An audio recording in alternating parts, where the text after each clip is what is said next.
ഇവിടെ ഇറങ്ങി ചെളി അല്ല വണ്ടി നമുക്ക് അപ്പുറം നിർത്തിയിട്ടേ നോക്കിയിട്ട് വരാം. കാരണം വെള്ളം ഇറങ്ങുന്നത് കൊണ്ട് നടക്കാനുള്ള വഴിയെല്ലാം ചെളിയാണ്.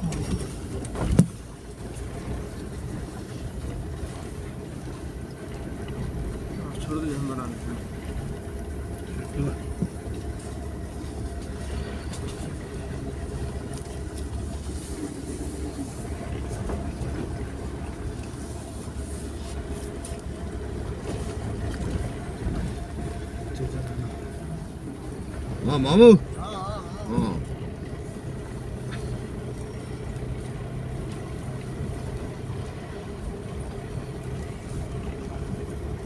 എത്ര ഗോത്ര വിഭാഗങ്ങളുണ്ട് നമുക്കിവിടെ പെരിയാറ്? അല്ല, ഞങ്ങള് മന്നാൻ സമുദായം ഒറ്റ ഒരെണ്ണമേ ഉള്ളൂ. പിന്നെ ഉള്ളത് ഊരാളിയുണ്ട്, പളിയൻസ് ഉണ്ട്, മലമ്പണ്ടാരമുണ്ട്, ഉള്ളാടനുണ്ട്. ഇവിടെ നിർത്തിയാൽ നമുക്കേ ലേക്കിലേക്ക് ഇറങ്ങായിരുന്നു.